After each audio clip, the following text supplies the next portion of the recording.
É possível ainda ajuizar a ação? Resposta: sim, é possível ajuizar a ação, tá?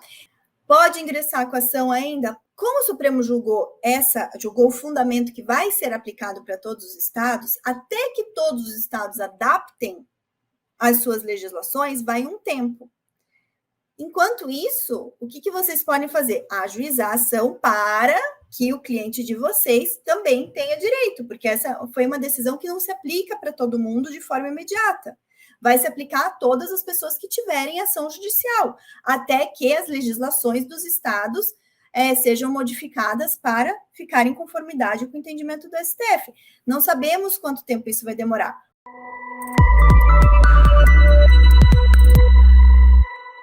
E vamos lá, gente, faz umas 2 semanas, mais ou menos, nesse mesmo horário, nesse mesmo bate-horário aqui das 5 horas, nós fizemos uma aula explicando para vocês o que é a tese da seletividade, né? Quais são os fundamentos jurídicos, a origem desse tema, né, que foi julgado pelo STF na semana retrasada, e que definiu que os estados não podem instituir alíquotas de ICMS para serviços de telecomunicações e para energia elétrica em patamar superior à alíquota interna do ICMS, né? E o que acontece no caso de energia elétrica e telecom? As alíquotas normais dos estados giram em torno de 25%, chegando em 30% de alíquota em alguns estados, como, por exemplo, no Rio de Janeiro, tá? E aí, na nossa aula de sexta-feira passada, eu dei um desafio para vocês cumpriram o desafio, e eu falei que eu ia liberar o material com a inicial da tese da seletividade, com a lista de documentos e com a planilha de cálculo. Contudo, o que aconteceu de lá para cá? Na própria sexta-feira, o Supremo começou a julgar a modulação dos efeitos. O que quer dizer modulação dos efeitos, para quem não sabe? Então, quer dizer, em relação aos efeitos temporais dessa tese para fins de pedidos de restituição, tá? E aí, o que aconteceu, gente? O Supremo, na sexta-feira, começou a julgar a partir de quando que vão ser os efeitos temporais dessa decisão que definiu que a alíquota do ICMS não pode ser para energia elétrica e telecom superior à alíquota interna, tá? Em relação aos efeitos temporais, no tempo, ou seja, a partir de quando que vai ser legítimo aos contribuintes pleitearem o passado, pleitearem a restituição dos valores que recolheram indevidamente no passado, tá? O que começou-se a ser julgado lá no Supremo Tribunal Federal, tá?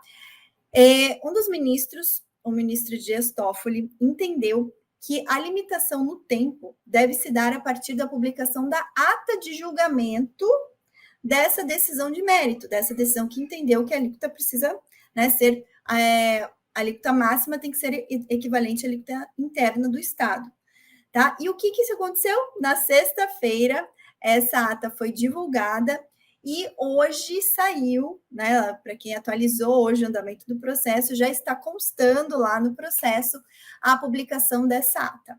O que aconteceu? Publicou a ata e daí já começou a pipocar aí mensagens no meu direct. Professora, e agora? Vale a pena ainda entrar com a ação? Aí, o que aconteceu? Ontem à noite eu estava organizando documentação para vocês e eu pensei bem, antes de divulgar, divulgar inicial, divulgar cálculo, divulgar lista de documentos, eu preciso fazer alguns esclarecimentos para vocês poderem utilizar esses documentos da melhor forma possível e com as cautelas devidas, ok? Então, o que aconteceu?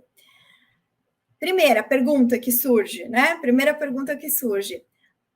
É possível ainda ajuizar a ação? Resposta: sim, é possível ajuizar a ação, tá? Pode ingressar com a ação ainda? Pode. Letícia, tem risco? Olha só, de qualquer forma, gente, vamos pensar o seguinte.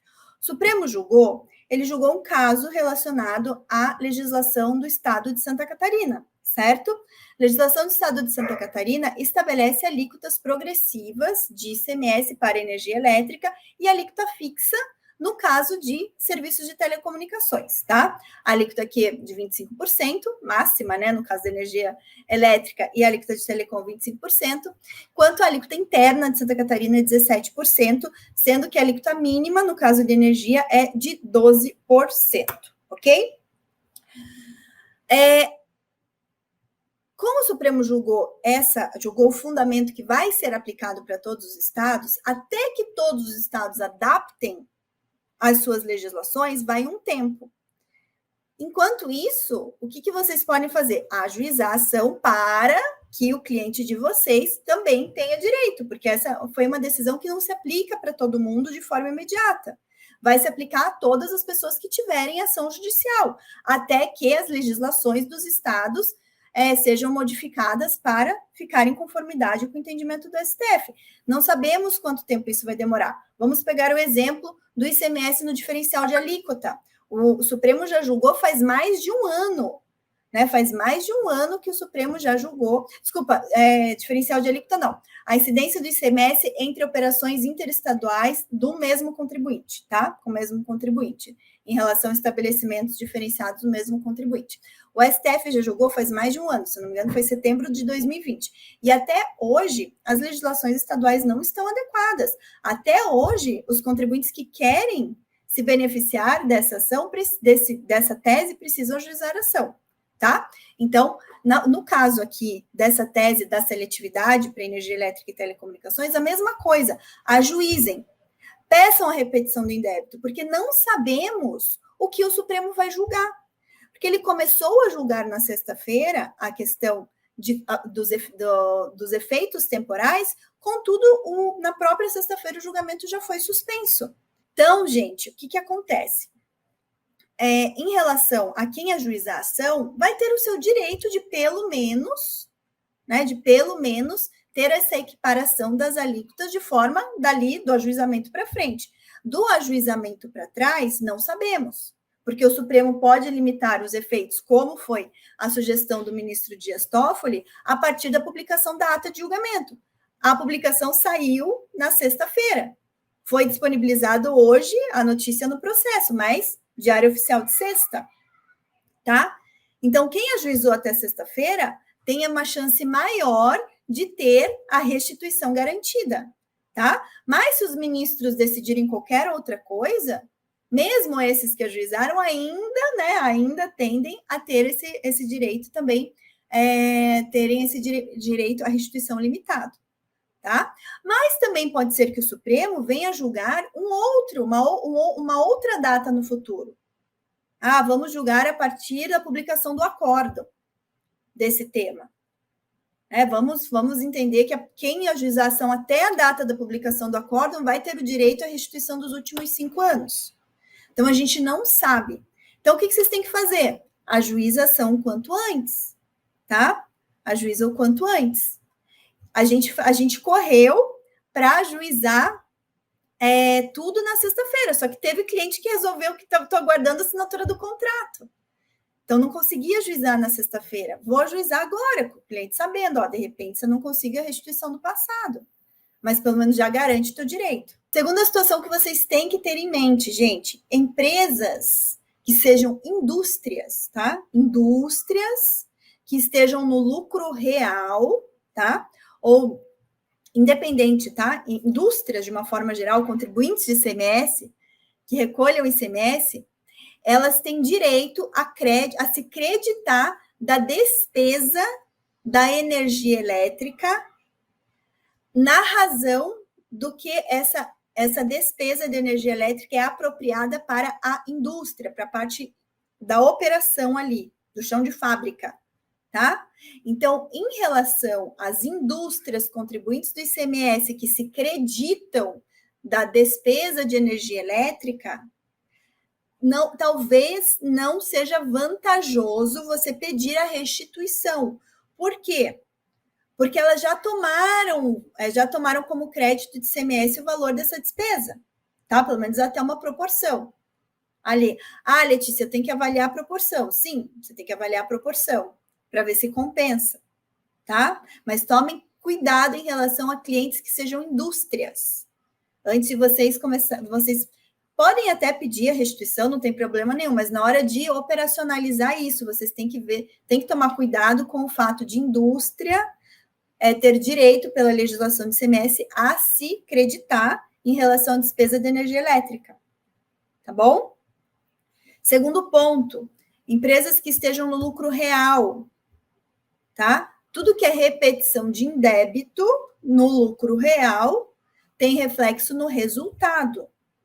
Então, a pessoa recebe de um lado, mas tem que tributar o valor, o que isso incrementa no resultado da empresa. Então, é outro cálculo para fazer. Claro, o tributo vai incidir sobre uma parcela desse ganho, dessa repetição de indébito, mas vai incidir tributo, tá bom? Nas empresas lucro real vai incidir tributo. Isso lá na frente, quando transitar em julgado, quando você for fazer a liquidação de sentença, se você vai levar para precatório ou se você vai fazer pedido de restituição, tá? Outro ponto aqui, muitos potenciais clientes de vocês, tá? Potenciais clientes de vocês que têm direito a essa restituição do ICMS estão no Simples Nacional. Estando no Simples Nacional, você tem que pedir no mandado de segurança não a compensação, porque muitas vezes não vai ter o que compensar, tá? Vamos pensar que está no Simples Nacional e ou está no lucro presumido, não é contribuinte do ICMS. Então, você tem duas situações. Se for lucro presumido, não contribuinte do ICMS, mas que tem uma despesa de energia ou de telecom relevante, que vale a pena ajuizar a ação, você não vai pedir a compensação, porque não tem o que compensar, já que ele não é contribuinte. Você vai ter que pedir o que? A restituição dos valores. Isso já na tua inicial, tá bom?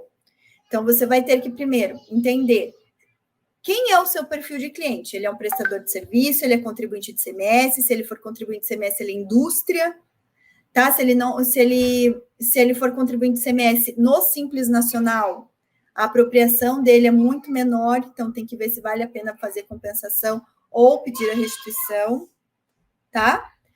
Então, leve em consideração isso, tá bom?